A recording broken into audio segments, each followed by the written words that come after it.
Welcome into a new BuffStampede Radio. We're on Zoom as well. Adam Munsterteiger, the publisher of BuffStampede.com, joined by Jake Shapiro. Jake, it's great to see your face. I like the facial hair situation you're working with over there. Yeah, I've got a goatee. I wish I could say it was planned in ordinance with Michael Jordan, the GOAT, for the last dance, but it was just, hey, I've got 2 months. There are no women around except for my mother. Let's just see how this thing goes, and it is terrible. I got roasted on Twitter earlier today saying that the mustache and the beard are desperately trying to meet, but it's just not happening yet. It's a total disaster over here, but thankfully I'm just going to keep letting it go, and maybe by the time this quarantine's over, I'll have a full beard like you, Adam. But hopefully not. Hopefully, because that's going to be a couple years from now. So hopefully we get some Buffs football, Buffs basketball before then. Exactly. Well, I've got to know before we get into some men's basketball topics, this is going to be a men's basketball only show. You were one of our beat writers for the men's basketball program this past year. I've got to know, what is the day in the life of Jake Shapiro look, since you returned from covering the Pac-12 tournament in Vegas these last couple months? What's an average day for you? I would imagine there's no alarm going off in the morning, right? No, I've actually been up since 9 p.m. last night right now. It's 3 o'clock in the afternoon. Adam knows how crazy I am, but that's kind of normal for me. It's funny because the quarantine started for me while I was in Vegas. So I have a precise date of when this thing started, for real. And it was the day after I got back from Vegas because I did a spot for ABC 7, and I stopped by Chris and Tyler over at Blake Street to just hang out and grab a beer real quick. Since that day, it's been 54 days since then. I have not seen a single person outside of my family except for when Tyler came and delivered Blake Street to my house. So have not seen anyone. A lot of those days, quite honestly, I hit top rep in 2K. I am literally playing 2K 14 to 16 hours a day, and that might sound insane, but I'm actually really, really good at 2K. I've qualified for the league 2 different times. So this is something that I was actually doing before people don't know about because I don't like talking about it's weird because people say I'm selfish, but I don't actually talk about myself on Twitter. I just kind of boast a lot about random things that I'm doing, but I don't actually talk about who I am as a person, but that's one of the things I actually do a lot. So I've been playing a ton of 2K, just trying to get better as a player, kind of working on my skills. I practice a lot. I shoot a lot. I do all that stuff. I've been hanging out with my little brother, been listening to a ton of music. I'm a big music guy. Thank God the Strokes released a new album.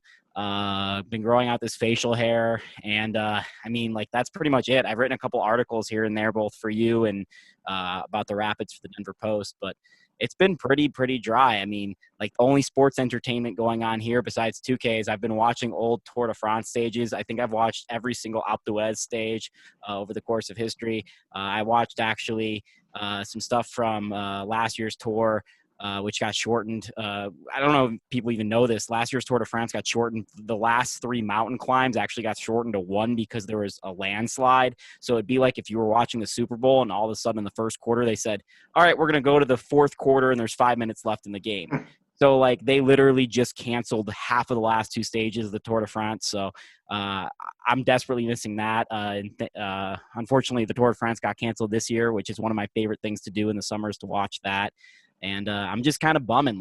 It sucks because I think a lot of people that listen to this and read Buff Stampede, not only do they, live and die by the Buffs, but their main hobby is sports. I work in sports, and my hobby is sports and music. When I am not at a sporting event, I'm at a concert. So I literally have had no life for 55 days.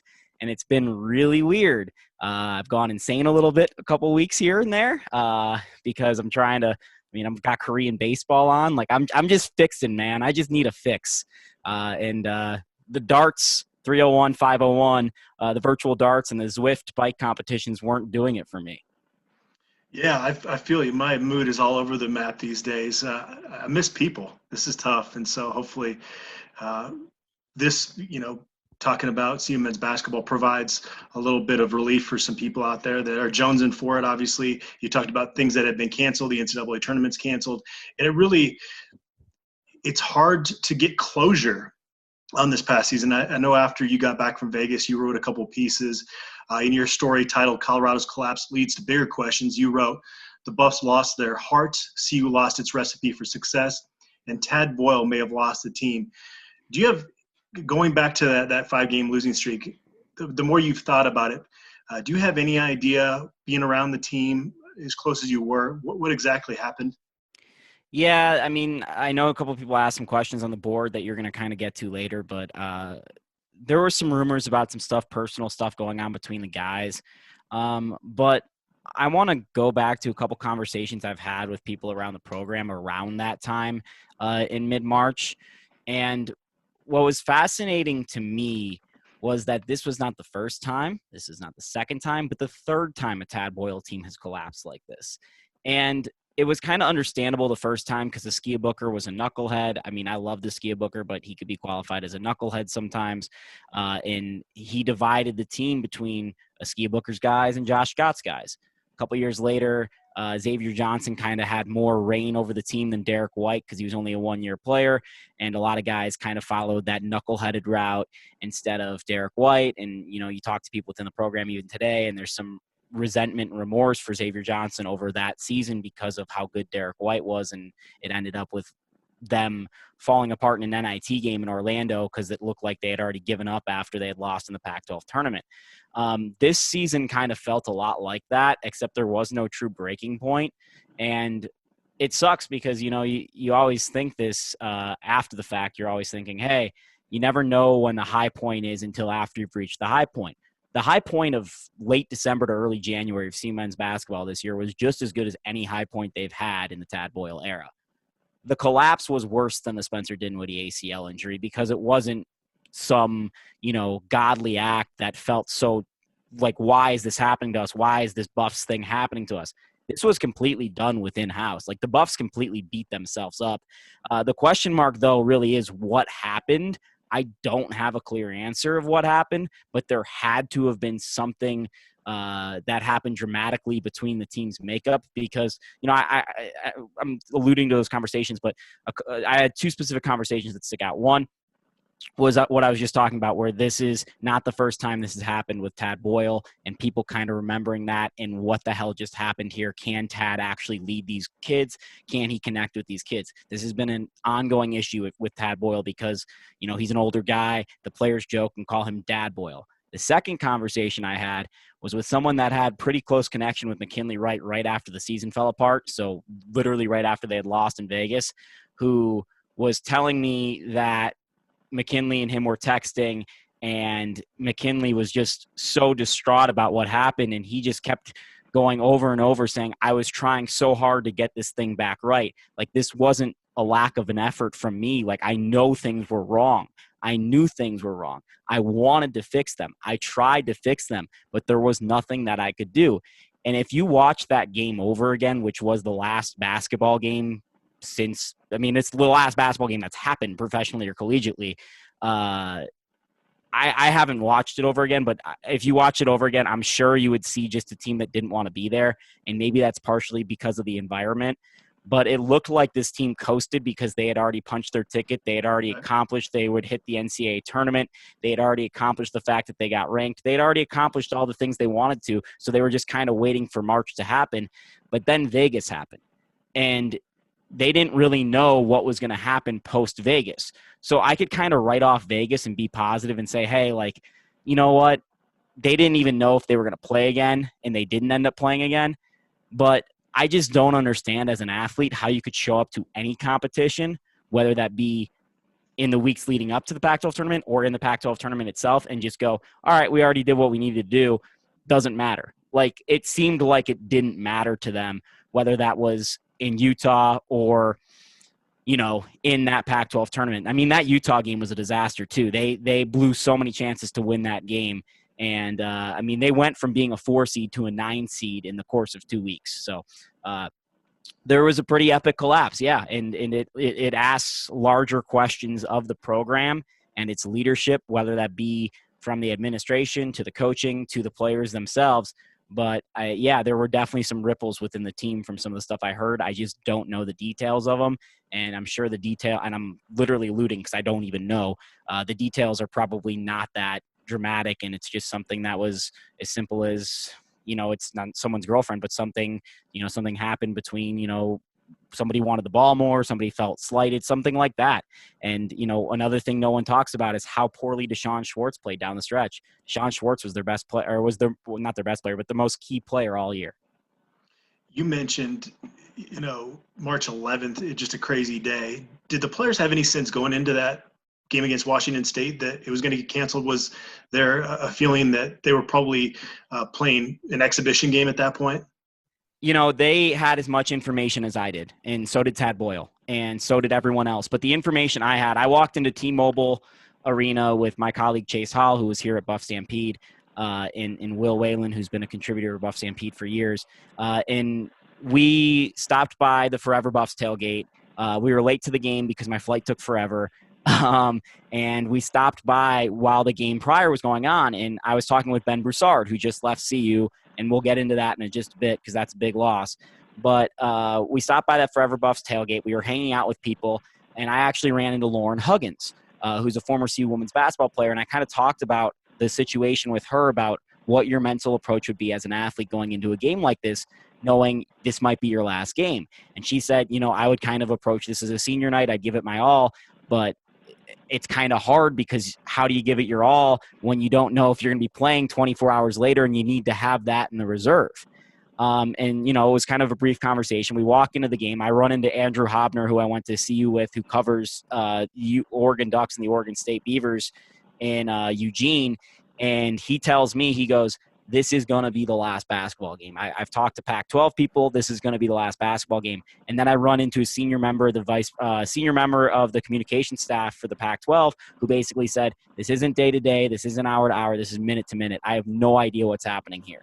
So the players knew as much as I knew, which was this was unlikely to continue, that any basketball is unlikely to continue. And if they played tomorrow, it was going to be in front of no fans, and there was going to be a huge asterisk on whatever happened. So even if the Buffs thought they were playing more games, the whole thing had been cheapened already. The crazy thing is they go into the NCAA tournament, win a game or two. How you feel about that 5-game losing streak, a lot of that is forgiven. They didn't get that opportunity. You wrote another article about that. And what are we going to look at this season as 5 years from now? Is it a failure? I think a lot of people won't remember the fact that they made it to the NCAA tournament, even though they didn't actually make it to the NCAA tournament, because it doesn't say that on Basketball Reference. It doesn't say that in the history books. The people that were paying attention, the same people that'll tell you that 2013-14 team with Spencer Dinwiddie was amazing and one of the best in CU history, will tell you that this team was really good and was going to be in the tournament. So the people paying attention, people that care, are going to know that this team made the tournament. And that's really all that matters with CU basketball. The further I've gotten along with this thing is, you can only get so many people to care about CU basketball, and you're going to be maybe on the national landscape for a minute here or there, but it's just not feasible to continue to be on the national landscape. So, yeah, the people that are kind of supporting Tad Boyle are going to know he did a pretty good job getting them to the NCAA tournament again. It's unfortunate, though, because their goal was Sweet 16, and they never got to a chance at it. They did enough to give themselves a chance to get to the Sweet 16. Granted, they made their path hard as hell, even though they had made it easier just 2 weeks prior. But, it's one of those things where I think that the people paying attention are going to know they made the NCAA tournament. That's the legacy of this team. But ultimately, if you look at it 50 years from now and you're looking at the CU Buffs basketball program and you're looking at the amount of front court depth they have going into next season, it's very possible they don't make the tournament next year. So you're looking at it as McKinley Wright, one of the best 4-year point guards in the history of CU basketball, never made an NCAA tournament. Like that's on the cards now. And you're looking at it as, okay, CU basketball is possibly going to go on a 6-year tournament drought if they don't make the tournament next year. Whether or not, you count this past year or not. So, the history books aren't going to be kind to what just happened, sadly, which is really sad because, again, this team was ranked just outside the top 10 for a brief period, and they deserved it. There was a period of time where this team could have beaten any team in the country, and they faltered. And it just goes to show you what Tad Boyle says all the time: play every game as your last, all that coach's cliche stuff, that every game matters. Because if the Buffs went out on the note of winning just 3 of their last 5 games and dropping 2 like they probably should have, all of a sudden we're going, wow, what could have been? This was a Sweet 16 team. We can't wait till they're back next year. I can't imagine what the season ticket hype is like right now. It can't be that much. Just the way they went out. I mean, I talk to people like my dad, who's a casual CU fan. He doesn't care, what CU does next year. He's looking forward to seeing Kansas here, which is the casual CU fan thing, Yeah. McKinley Wright wanted to test the NBA draft waters. That would have been a great opportunity for him. My expectations all along were that he was going to come back for a senior year. It's a process we saw George King go through. Tyler Bay went through it last year, and obviously he's going through it again. Tad Boyle said he expects Tyler Bay to stick in the draft. In fact, they don't have a scholarship for him anymore. They filled that spot up, but McKinley Wright still got that scholarship open, and I'd have to assume even more so with everything going on that he would come back. Is there any rumblings or any concerns CU fans should have in terms of McKinley Wright's status looking ahead to next season? On the off chance that Tyler Bay would come back, they'd make a scholarship available for him. I'll put it that way. Yeah, that's true. That's not a worry, but he's not coming back. Right. McKinley Wright is coming back. I can say almost with 100% certainty, unless somebody absolutely falls in love with him, which is going to be very hard to do over a Zoom conference call. I mean, I've tried to fall in love with many a girl on the internet, and it just hasn't happened well for me. So I just don't believe that someone's going to fall. I mean, hey, I faked my height on the internet. McKinley Wright might be able to do that, fool a team, but I don't think that's going to happen for him. The truth comes out eventually, and I don't think a team's going to throw a $5 million commitment at him without getting the measurements. So, I mean, McKinley's great, and he's going to come back. He belongs at CU. He deserves a chance to write his legacy at CU and have a great year. It's going to look a lot different for him in terms of lineup and what he's counted on doing next year. Compared to what he's done the last few years, because they don't have that front court. He's going to need to rebound the ball. Like, it's not going to be like, hey, he rebounds. That's awesome. It's going to be like, no, you need to rebound the ball, because there's going to be times out there where they literally don't have a center or a power forward out there. Like, it's going to be Horn playing the 5 for minutes at a time, which is not going to be good. Or Strating playing the 5. So, yeah, like, it doesn't sound like you have much faith that another offseason Dallas Walton will be back to what we saw before the most recent ACL. I think Dallas Walton's going to be fine. I just don't think – I mean, I think Dallas Walton gets misremembered for being a lot better than he was his freshman year. Because the DeAndre Ayton game, that sticks in people's memory. Yeah, and he was awesome, and I've talked to Dallas about that. And you know what? Dallas is going to be really good for 15 minutes a night. Like, Dallas is going to be a good player. But you can't run Dallas and Evan – for extended minutes together because of the foul trouble both of them get into. Tad Boyle is going to have to split minutes between the two of them and maybe only overlap them for periods of time. The Buffs are going to go from a team that ran 2 bigs, one wing and 2 guards, or 2 wings and 1 guard, to a team that runs 2 guards, 2 wings, and 1 big, like most college teams. The problem is, how the hell are you going to keep up with that USC big that they got? How the hell are you going to keep up with UCLA the way they play now under Mick Cronin? Arizona's always got size. Oregon's always got size. So their conference schedule starts to worry me a little bit. That's one of the biggest benefits they had this past season, is that they were so big that they could play up to any single team in the country because they were big enough. The only teams that really beat them were teams that were out athletic, had the size, but they were better athletes and they were playing at home. Kansas and Arizona. Every other team they competed with until that collapsed at the end of the year. Yeah. Speaking of McKinley Wright, named the team MVP on Wednesday night for the 3rd straight time. If he comes back, and we, as we mentioned already, assume that he will, you got to think that he's going to probably win that a 4th time if he stays healthy. But quite a career he's had. Were you surprised at all with any of the transfers out of the program? Obviously, Dalen Kuntz lands at Northern Colorado. Jacob Dumbeck is transferring to Hartford. No word yet where walk-on Frank Ryder is going to transfer to. Not a huge miss, but you talked about the lack of big man in the program. Do you think Frank Ryder might have gotten some minutes next year? Frank Ryder would have played. And I think there's a chance that he still comes back as a walk-on. I don't think that that's out of the cards yet. But he was good enough to play Division I college basketball before his heart problems. So he would have played here as a walk-on for sure. And he's got to know that as he goes into the transfer market. The problem is, he might get free education instead of being a walk-on. I mean, his family has no problems with money, but that's a lot of money to be putting away. You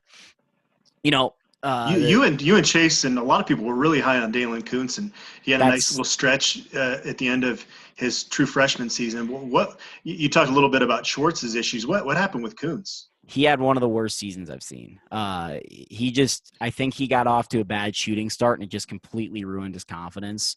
But yeah, that him transferring surprised me in the sense that I wouldn't have been surprised if any other person that had that season would have transferred. But it surprised me because of both the legacy of Denver East kids and local kids at the University of Colorado, him following in the footsteps of Dom Collier, Chauncey Billups, all that stuff that was kind of brought in when he initially committed. But what was more surprising because of everyone can have a bad year. George King had a bad year. Xavier Johnson had a bad year at one point. He had a really solid freshman year. People had so much hype about him coming into this year. He still had his fitness and his strength up. It was just he couldn't shoot, and it got him mentally. Maybe for him, he figured the best thing to do mentally was change your scenery, which is something a lot of athletes need to do, and it works for them. So I'm not going to fault the kid for that. I'm just disappointed because I really wanted to see Dalen Kuntz in a Colorado uniform, and I thought he would have been a valuable contributor. But looking at the people they brought in, Dalen Kuntz might have been already recruited over, given how poorly he had played this past season. Yeah. I'll tell you what, though, after he sits out a year, because it doesn't sound like that one-time transfer rule is going to come into effect, especially for this upcoming year. I'm going to get up to Greeley to watch him because I think he's going to ball out up at UNC. I think that's a good spot for his athleticism is just going to be on a different level than the guys he's competing with. Hey, the last time I said something good was happening with UNC, it was with their football program, and their football coach soon got fired after that. So I'm not going to say that this time, even though I have that feeling. Tyler Bay, I mean, he leads the conference in rebounding, 5th in steals, 7th in blocks. The only Pac-12 player to rank in the top 15 of all three of those categories. Pac-12 defensive player of the year. So much to replace there. How difficult is that? It's got to be by committee, right? Obviously, not one guy is going to transfer in. How realistic is it that they can replace that and still have a team that, like you said, at times this past season could compete with anybody in the country? Yeah, I don't think Tyler's defense is their biggest problem. I mean, I think just you write off the fact that you're going to be worse defensively based on both size and how many fouls you have per game. So your aggression and the fact that your rebounding is going to take a hit. That really doesn't scare me so much, especially because of, I guess, the end of their season where they had like a couple games where they got out-rebounded by a ton. For whatever reason, that's not scaring me right now, even though it should. And maybe as we approach the next season, I'll talk about that a little bit more. What's kind of freaking me out is Lucas Seward and Shane Gatling were legitimate threats from the perimeter. They were really good shooters, and Tyler Bay had actually turned himself into a serviceable three-point shooter. Horn's got to be able to shoot threes. Clifford's got to be able to shoot threes. Bartholomew's got to be able to shoot threes. The latter two, you're asking two freshmen that have relied on their athleticism, Bartholomew, redshirt freshman, to get through their high school days. How many times have you seen freshmen that are highly recruited guys, big four-star guys, really be able to shoot? And the answer is very little. So you're asking guys to space the floor for McKinley Wright, who needs to get inside on drives, even though they can't really shoot or we don't know that they can shoot. And that's what scares me a little bit, as well as the fact that, Tyler Bay won't really be missed on offense that much, which is weird to say because his offensive production was really solid. He was kind of a mess this season on offense. You just kept waiting for him to figure out how to be able to pass out of double teams. You just kept waiting for him to figure out what to do when he put the ball down on the floor. He couldn't make decisions offensively.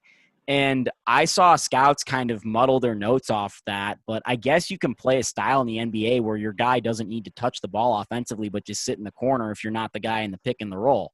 Because his defense is great, and he can defend anybody 1 through 5 probably in the NBA and be okay if, he gets that lateral quickness and strength up.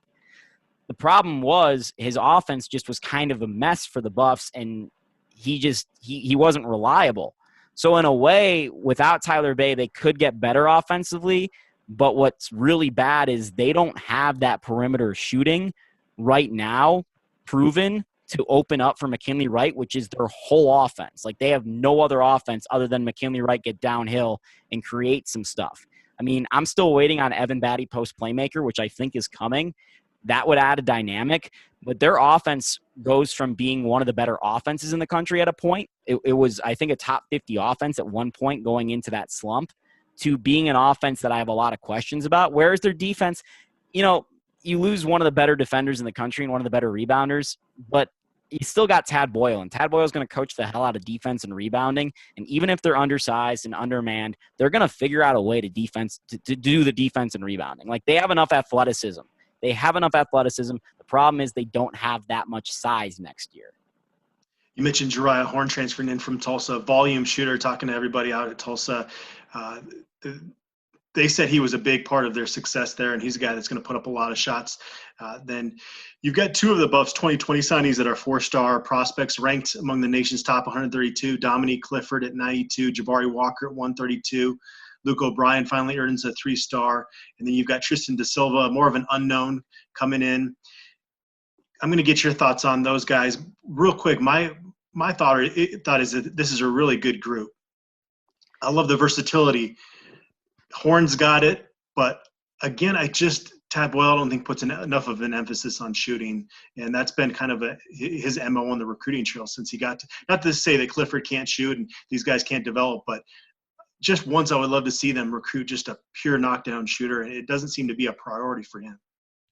Yeah, he always goes with those athletic wings, and this seems like a classic Tad Boyle class of just a bunch of guys between 6'5" and 6'8". I think a couple of them are even left-handed. Like, Tad Boyle would literally have a whole team of 6'7" left-handed wings if he could, which makes literally no sense. But hey, I'm the guy that on NBA 2K, when I'm running my own team, I'm just going to put 5 Giannis's on the floor and see what happens. Granted, he's the best player in the NBA right now, so it'd probably be okay. Whereas if you put 5 Buddy Hield on the floor, it's probably he can shoot though, so maybe not. About Buddy Hield, almost CU guy. I don't know if people know that story. I don't know if I should tell that story. I remember doing an interview with him. He seemed genuinely interested in CU after his visit, but I'm sure you've got some. Should I tell that story? More dirt. Go for it. Okay. So this is not a public. This has never been released to the public, to the best of my knowledge. Are we going to have an explicit label on this podcast, Jake? Yeah. So Buddy Hield is on his official visit to the University of Colorado. And Tad Boyle gave some of the stipend money out to the players to, have a good time and make sure everyone was taken care of for the weekend, which is not against NCAA rules to give stipend money to your players so they can have food. But, it just so happened that was the weekend Buddy Hield was visiting. And this is a story I've been told years ago, so some of the details may be fuzzy, but they go out to a party at one of the basketball houses, and Buddy has a great time. And he gets up on a table and tells everybody under some pretenses that he is committing to the University of Colorado and he can't wait to come here. Falls asleep, doesn't really remember it. Next morning, he gets waken up by one of the women's basketball players, says, Congrats on committing to the University of Colorado. He's kind of with some people in that couch. He says, what? And you committed last night. You stood up on the table. You said you're coming to the University of Colorado. I said, no, I didn't. And that was how Buddy Hield committed to the University of Colorado and then didn't 12 hours later. So that's the story I had told. That's all hearsay and rumors because I can't fact check any of that. But, hey, I thought I'd throw one fun one in the podcast from years and years ago that probably won't get me in trouble. So whatever. Anyway, what was your question again? No, you're good. On that note, I think we're going to jump into the BuffStampede mail. Oh, I got you. On the kids they brought in. I've got some good stuff. Oh, yeah. So Horn's solid because they have a ton of shots that have left with Lucas Seward and Shane Gatling leaving. Desean Schwartz had been hesitant to take shots at times. especially because he got cold later on in the season. If Horn can just shoot a bunch, like that might not be the worst thing in the world. They need someone to do that.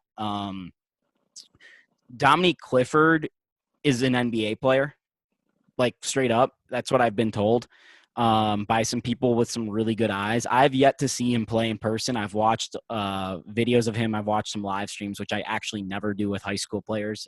Adam, I normally let you take care of that, and I just write things and use my sources. But I've been really interested in Dominique Clifford. I've gotten to know him a little bit, and there's a really palpable buzz, so to speak, around Dominique Clifford. And the people that I know have talked to some people in higher up circles that are NBA scouts or high-level college scouts, and they are very, very high on Dominique Clifford, and they don't understand why it took CU so long to offer him and how nobody found him until after he had committed to CU. Obviously, well, he had a growth spurt. He was 6 foot the previous summer, right. and yeah, it was just as soon as he blossomed and he had those. You see it with a lot of guys. Not that he's quite grown up as big as like an Anthony Davis, but you see a lot of these guys that have these growth spurts. They have to develop these other skills, and then they add the size later, and they've got such a versatile skill set that they can offer. Right, which makes me really excited for him because he can play guard and he's 6'6", which kind of reminds me of Spencer a little bit. But he has just massive athleticism and skill. It's hard to understand that at 3A because anyone could dominate 3A basketball in Colorado with any sort of competence that's going to play at the college level in D1. So you really don't have a barometer for it. But you talk to some of the people around Colorado high school basketball, whether that be Luke O'Brien, who's his peer, and begrudgingly, Luke would say that Dominique Clifford was was just as good as him, if not better, because Luke had that competitor side of him. Luke and Dominique were battling for, which one was the best player of the year in Mr. Colorado basketball. But Clifford is really gotten some excitement from some people that I normally don't hear some excitement about until far later in guys' careers. So I already am thinking that this guy's an NBA player. And I've heard that from 3 or 4 different people. So, yeah, he's going to play right away. He's going to be someone to watch. Bartholomew is phenomenal, a phenomenal talent. Don't know what he's going to bring this year to the floor. He is a hard worker, really hard worker. As soon as he came onto campus at the University of Colorado, he gained a ton of weight and strength, and the good kind of weight. He had never worked out before, and he worked out a ton. Those were the initial reports. Hadn't heard much since, but they're really, really high on Bartholomew. And, Bartholomew and Clifford are both guys that are going to play. Horn's going to play. I don't think De Silva's going to play, but it's too soon to know. But I just want to make a note of that. That's how good the University of Colorado men's basketball program is at treating people, by the way, that you had a player on our team, University men's basketball, Colorado men's basketball team, do something that was not malicious, but could have been taken as malicious and could have ended a guy's career. And it was really bad and it was really ugly. And thank God it ended up okay for Oscar De Silva, Tristan's older brother. But the way that was handled by Evan Batty, who's a first-class University of Colorado person, like A tier, like S tier, like, it's like, you talk about like Scott Carpenter and stuff. Like it's Evan Batty's already on the Mount Rushmore of people that have gone to the University of Colorado. And the way Evan Batty and Tad Boyle handled that situation was so well that their family knew that, and the little brother committed to the University of Colorado. So hats off to the University of Colorado men's basketball program for knowing what I know, for doing what I know them to be, which is they always do the right thing. They're always really good guys. Whether or not their record on the floor always shows that, people would debate, and, some people want to fire Tad, whatever. I know them as really good people. That's one of the reasons why I always try to have some of those people's backs, whether that might not be right or wrong. As a journalist, I don't care. Morally, that's where I lie. And then the last guy is Luke O'Brien, who I really like as a person as well. Don't sleep on him. I think he was a victim of committing early. Had he gone through the process, because right when he committed was really when he was starting to blossom as a basketball player.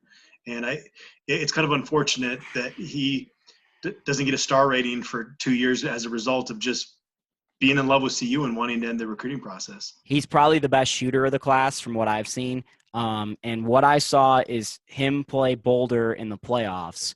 And a lot of people saw this tweet because it went somewhat viral within our little sphere, which was Tad Boyle's in the building. The entire men's basketball assistant coaching staff is basically in the building. It's at Boulder High School, right down the road from CU Event Center.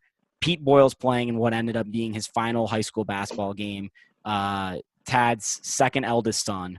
And they're watching Riley Graybo, who's the head coach head coach for Boulder High, who was a senior when I was a sophomore, and Tad recruited Askia Booker over Riley Graybo. And Riley, who's a friend of mine, has always kind of held a grudge against Tad for that because he wanted to come to the University of Colorado. Instead, he ends up at Wyoming, and he beat University of Colorado every time they played each other, which is why Tad wouldn't put Wyoming back onto the schedule.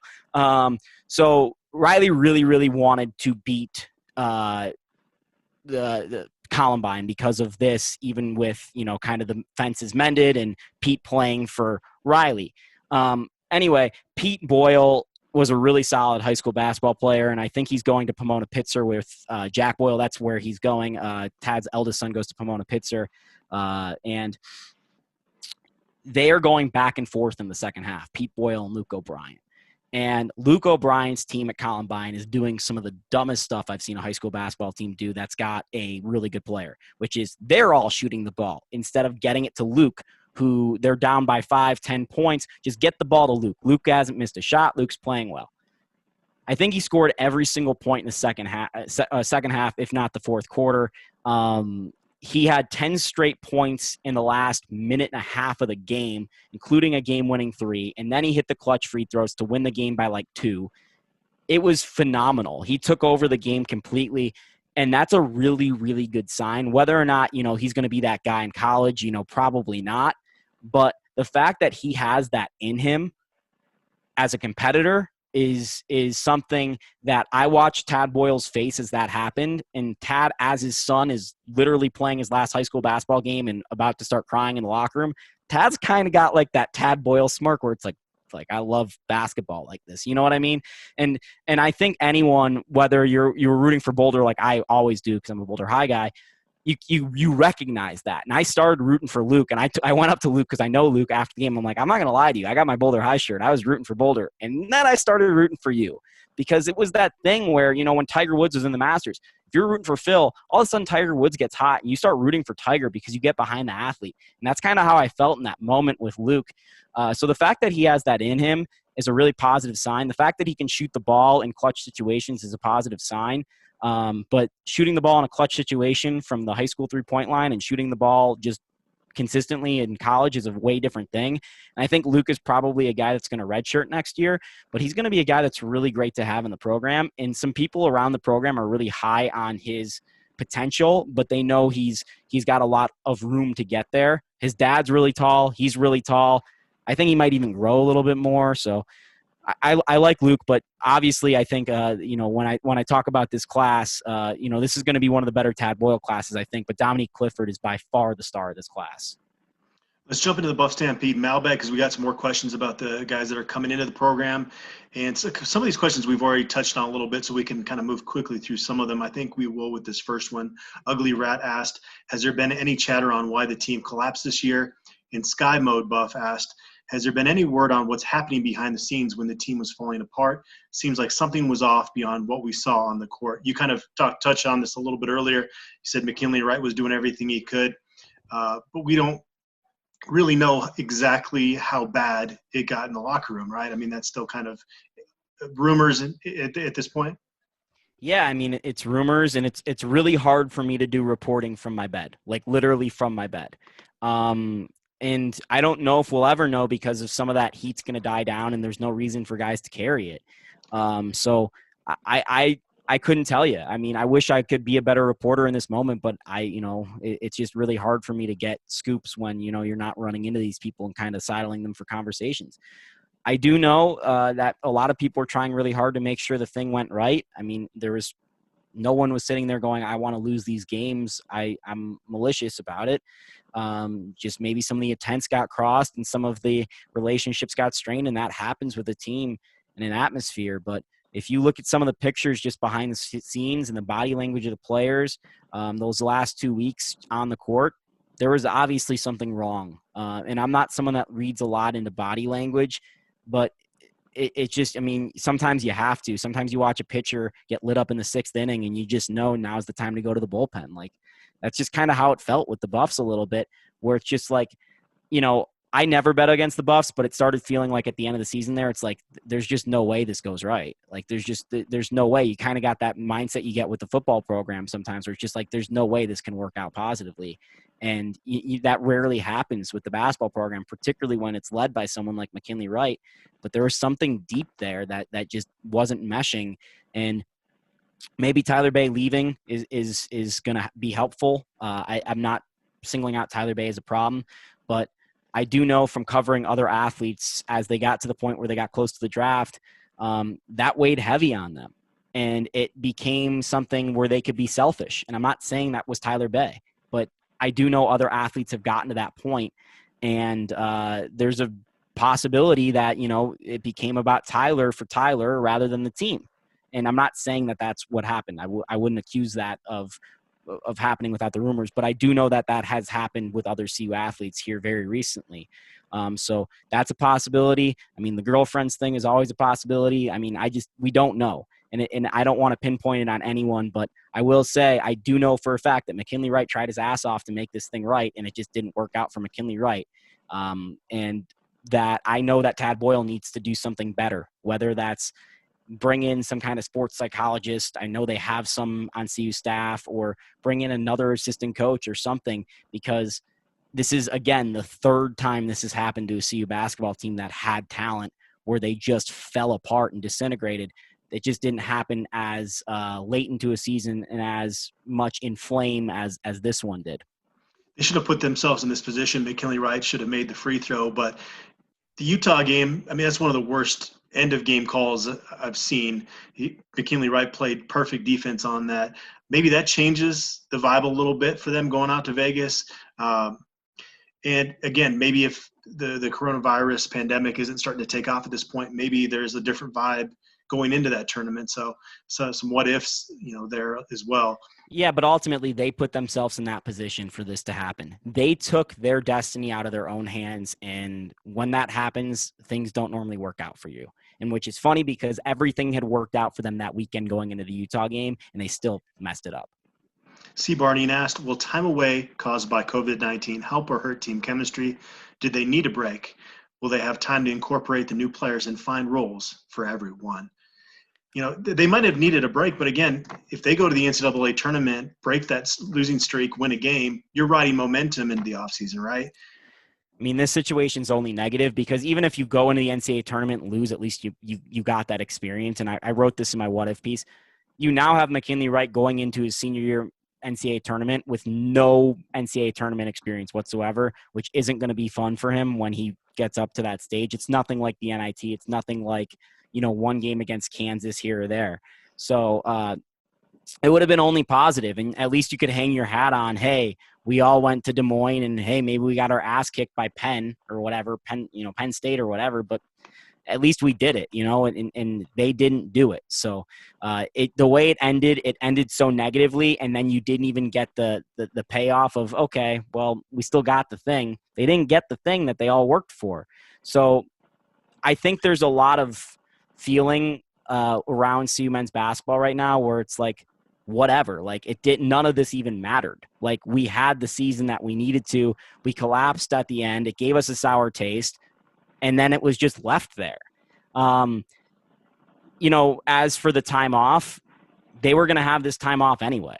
So what does it matter that they got this time off? Like, they weren't going to be really practicing this time of year anyway.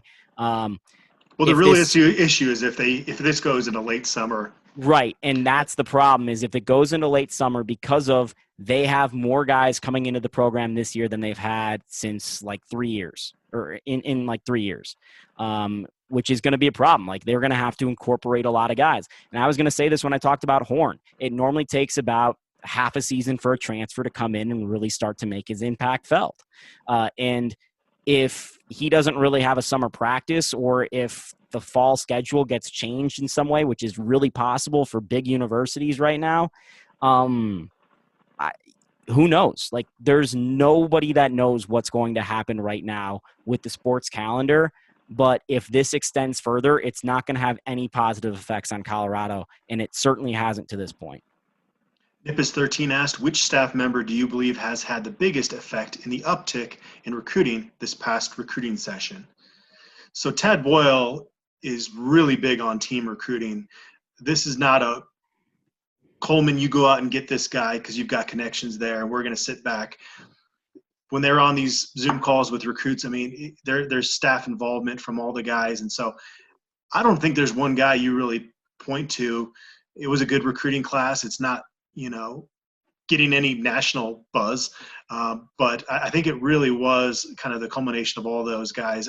From the time that I've been covering CU men's basketball under Tad Boyle, it's always been about kind of that team effort. You talk to a recruit, and he's got a relationship with all the different guys on the staff. I think Mike Rowan's gotten better as a recruiter from some of the things I've heard. And he's starting to get some acclaim. Anthony Coleman was a big win for this program, getting him here. And you look at what's happened with the recruiting since he's gotten here, and it just speaks for itself, whether they're team recruiting or it's just him. The results speak for themselves since he's gotten here. There's been a complete uptick. And then I want to talk about a guy that all Colorado Buffaloes basketball fans love, and that's Nate Tomlinson. And I think he's taken a big role in trying to connect with the players on the team, kind of that like assistant coach, but I was so close to being a player that I can relate to you guys, and I can kind of convey some of these messages.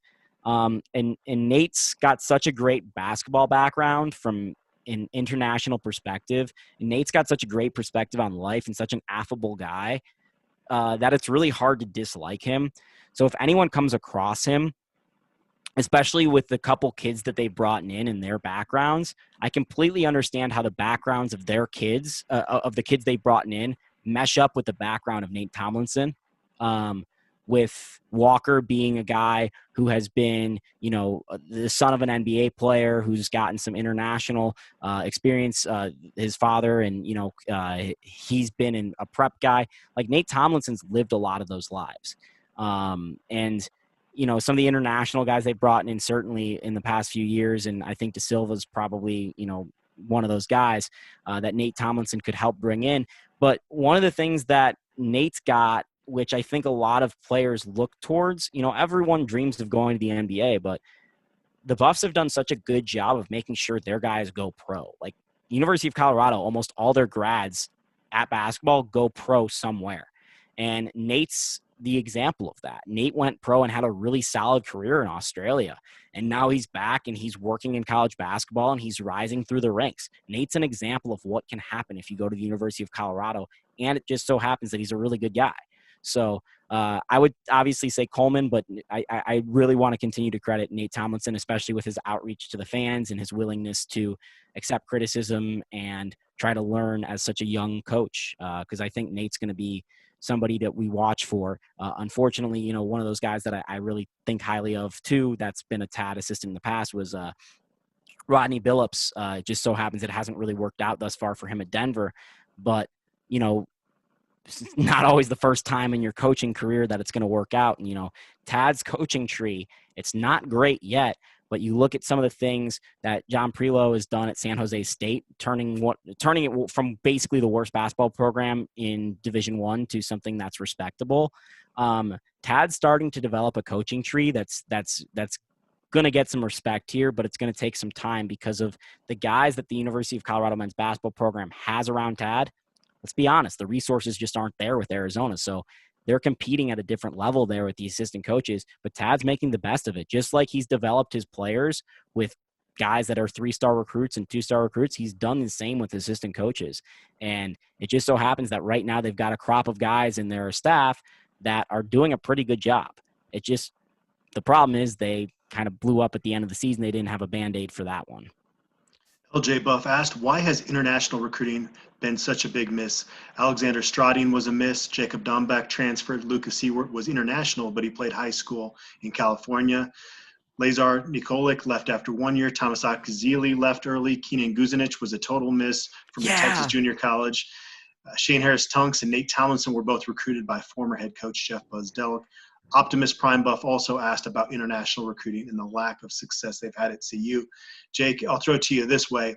If Tristan da Silva is a bust, is it maybe time to stop looking over to Europe? Well, I want to ask the question, is Alexander Strating been a bust? What did you expect? Because if you expected him to come in and be a solid piece, like, he's been that. Like, he wasn't going to be a star for them. Granted, some people have said he's wasted his scholarship, and if Tyler Bay were coming back, it's pretty obvious who's coming out of the program. But he's been a solid contributor. Like, he's been a solid guy. Like, if that's your last scholarship and you're using it on that, it's better than some of the people they've had in the past. Like, that's really not that bad of a person to be using a scholarship. As for Thomas Akiazili, I don't think that was a miss either. He just left the program early. He was a pretty good player for the University of Colorado. He was really slumping, though, before he left. It got pretty ugly before he left. He had a really bad 10 to 15 games before he left. He forgot how to shoot, but, I mean, he had a solid career here. It wasn't like something that you could just write off just because of his last 10 to 15 games. It'd be like saying George King had no career at Colorado because his second to last game he scored no points. Like, you can't just remember the ending part. And that's one of the things we can't remember just about this season is they reached a high and they had the ending that sucked. But they did reach that high. So I don't want to say international recruiting has been an utter total misstep like a lot of people have tried to characterize it. Now, has it been bad? Yeah. Like, it's been bad. And I don't think Tad Boyle's ever going to say no to looking at the international market because it'd be stupid to just shut off an entire part of the world and just say, no, we're not going to look there. We haven't had success there. When there are 6.7 billion people in the world that aren't in the United States. Like, it's smart to continue to look in other places, even if it hasn't worked in the past, because one of them is going to work eventually. I don't know if Da Silva's that guy, but it would be dumb to close your doors off to more opportunities and more information and more opportunities.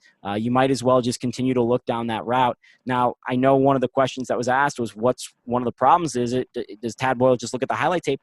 Not that much, but you know what? Tad Boyle does have to walk into gyms and offer guys more or less on the spot because he's competing with programs that have more resources and more ability to travel to these locations consistently than Tad does, and more cachet and more name in their program than Tad does. Tad has to make bold decisions and act quickly, and he gets lucky sometimes. He offered George King a scholarship within 5 minutes of seeing George King.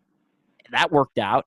Now, it's worked out the exact opposite way with some of the guys he's offered as well, doing that. So I think Tad's gotten better over the years at making those decisions and pinpointing guys, but it's impossible to judge a guy's character or how hard he's going to work, especially when they come from a completely different culture than you, when you've gotten maybe 5 hours of information on him between your whole reconnaissance and meeting him and talking to him and his whole family. So it's a really hard thing to do.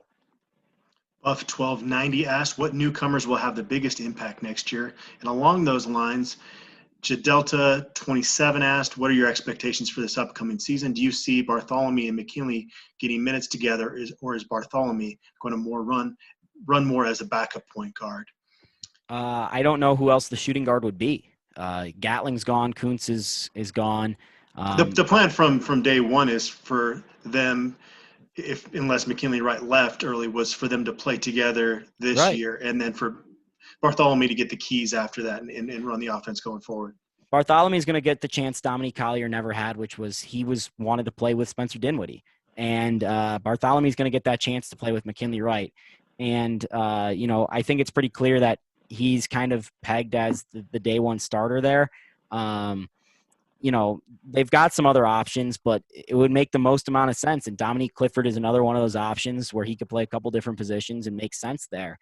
But both of those guys are going to be in the rotation. And, Dalen Kuntz started day one last year. That didn't last for long. So for me to say a guy's going to start day one and it's such big a claim, it doesn't really mean anything. I think both Bartholomew and Clifford will both start at some point next year. I don't know when or what time, but it'd be better if they're both starting at the end of the season, because that would mean that they're progressing well rather than Dalen Kuntz, who started at the start of the season. So, I think Bartholomew and McKinley Wright will make a backcourt duo. I know you also asked on the board, was there any thought of taking away his red shirt? And the answer is no. There was no thought of that. I kind of suggested it a couple times saying, hey, they don't really have anyone that can handle the ball besides McKinley Wright. they were never going to take away his red shirt. But that's going to be such a valuable thing because they really didn't have anyone that could handle the ball besides McKinley Wright last year. And having Bartholomew and Clifford can handle the ball a little bit is going to be a big thing for them. So, it's both of those guys are going to be their biggest contributors. Horn's going to be asked to do the most because he has to fill in the most positions as both a wing and a forward / center, whatever he's going to play. So you're going to notice Horn the most, but Clifford and Bartholomew are the biggest additions, especially if they're able to shoot. And in terms of expectations, we'll go along with the assumption that McKinley Wright comes back. I have a feeling that the Pac-12 is going to be more competitive next year, but I still would project CU as an NCAA tournament team, just not as much a surefire NCAA tournament team as I would have said going into this past season. Yeah, I think with their out-of-conference schedule, the way it's shaped up, and the way the strength of schedule should be in the Pac-12 is their schedule is going to be great. Like their strength of schedule is going to be phenomenal. I would say that they're going to probably be on the positive side of the bubble all year, but they're going to be closer to that bubble than they were this past year. They're going to be, riding that 8 to 10 seed line most of the year, which is not a comfortable spot to be. But I would expect them to make the NCAA tournament. But could they beat anyone in the country next year? Like I felt like they could this past year if they played their best game. No, they're simply not going to beat teams that have two bigs that are 7 foot tall that can really go at it. I watched the Buffs get lucky basically one time with Dallas Walton beating, who was that? Dusan Ristic and DeAndre Ayton, like that's not going to happen consistently, and especially not away from your home floor. Like that's just not going to happen in a non-comp or a neutral floor site or, away. So I don't know that the Buffs can go to McHale Center and win ever, to be honest, the way that thing's gone. But I definitely know that Mick Cronin's going to murder the Buffs anytime they run into them because Mick Cronin runs a lot of the same principles at CU, but they have better athletes. So they're principled, disciplined, and they have better athletes. Oregon's always there, and Stanford, I think, is a team that's coming back up online. USC has gotten a lot better, though, the way Tad Boyle's played against Andy Enfield, I always think that that's an upset possibility no matter how well Andy's recruited there.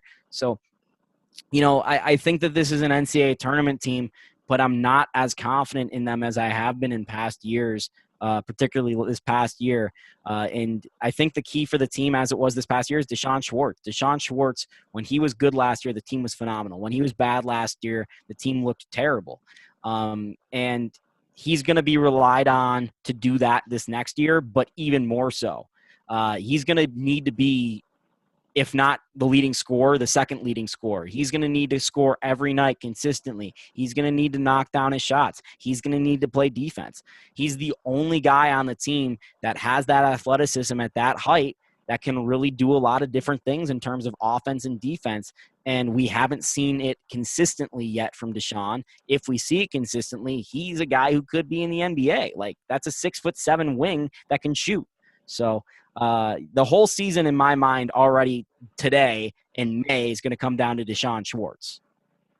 PA Buff asked at this stage what out-of-conference games have been scheduled outside of KU coming to Boulder. So they're still finalizing the schedule, but we do know the Buffs are going to host Kansas. They're also going to host Colorado State and Pepperdine. They're set to play in a 2-game multi-team event in Fort Myers in November against either Wisconsin, Butler, and or South Florida.